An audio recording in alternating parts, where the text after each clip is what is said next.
Hi everyone, Anthony Fantano here, internet's busiest music nerd. And List Week begins officially with me going over my 15 favorite EPs of 2017. We are going to blow through the first 5 of these and then get into the top 10 where I talk a little more specifically about the releases that I have in this list.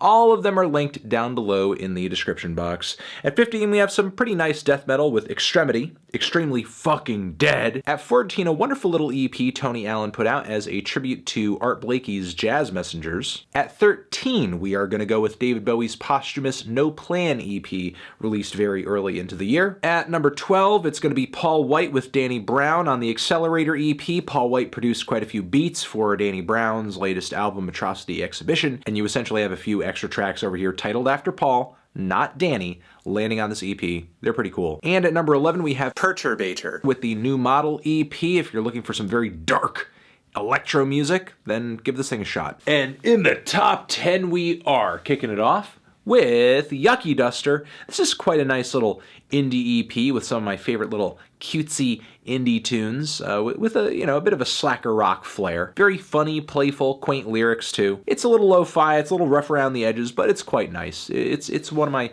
favorite tapes I picked up this year. At number 9, shout out to my dude Kamasi Washington with his Harmony of Difference EP. Definitely one of the better jazz EPs that came out this year, although stylistically, musically, sonically, didn't really come off that different from a lot of what the material was on the Epic, which kind of kept me from reviewing it, but still, it's a quality EP.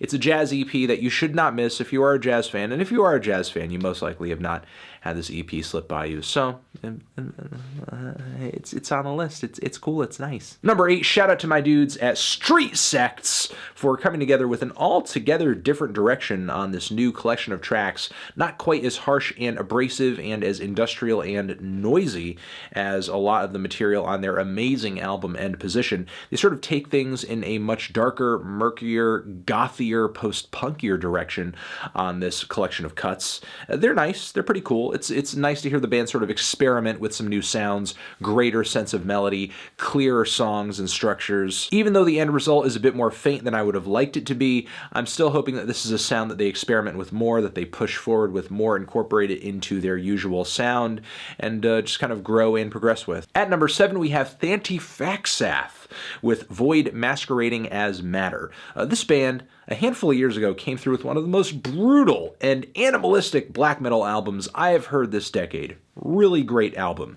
They have now followed it up with this EP, and they've kind of taken this brutal, heavy, very progressive sound, very busy sound, and laden it with these epic, like gigantic, very glossy, icy synthesizers. In a way, it's kind of orchestral, but also they use these synths to add this great layer of dissonance and intensity to their music too. So it's not just all melody and harmony being brought by these synths. Like, the band's music is still really abrasive, really intense, really tight performances, really creative black metal all around. I'm liking what the synth layers are adding, and I'm hoping that they sort of experiment with them more, do something with them on a new record. Definitely one of the better metal EPs I've heard this year. At number 6, shout out to Denzel Curry for coming through with the 13 EP.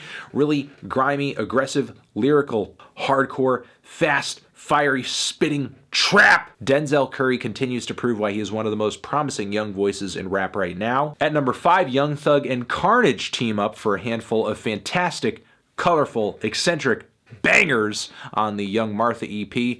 Definitely not a rap EP that you want to miss this year. At number 4, it's Injury Reserve with Drive It Like It's Stolen. I'm glad the guys did not sit 2017 out and delivered unto us a handful of good tracks, some good singles, ones that sort of took a darker, spacier, and somewhat murkier tone. It was kind of interesting to hear them take a whole EP in this direction. They're just continuing to drop quality tracks, continuing to prove their versatility as a group. Number 3 was a bit of an upset to me. It's an EP that I did not anticipate enjoying as much as I did, but I did like quite a lot. The new 9 Inch Nails EP, not the actual events. It came out very late in 2016, after List Week in 2016, which is why I'm incorporating it into List Week in 2017.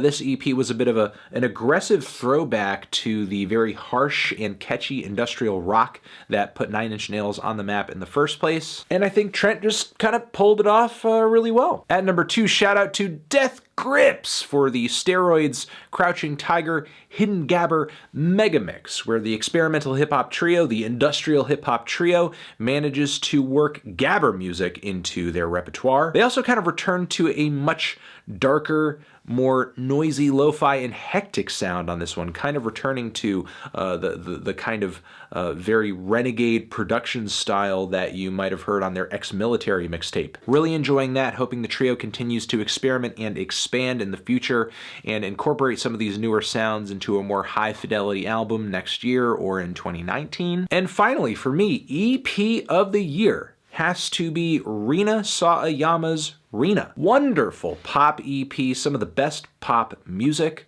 singing, and production I've heard all year. I mean, actually the best, because, I mean, there's like, what, is like the Katy Perry album's better? Not really. But really though, the instrumentation on this thing is dense, it's fantastic. She works with Clarence Clarity on the production. There's something kind of fruity and kooky and strange about a lot of the beats, but the melodies, the glossy synths, the very propulsive pop beats, they're all there, they're undeniable, they're so friggin' earwormy. The songwriting and the sounds of the instrumentals kind of throw things back to the era of pop divas and boy bands in the 2000s, and Rina's voice just lives up to that task so well. The singing on this thing isn't super flashy or anything, it's everything you need, it's nothing you don't, it pops in all the right places, it's not really trying to sell you on anything other than just quality tunes that latch themselves onto your brain. And those are my top 15 EPs of 2017, all of which are linked down below in alphabetical order.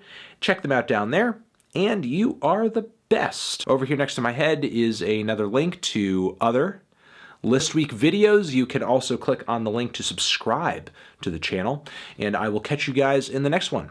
Anthony Fantano, top 15 EPs of 2017, forever.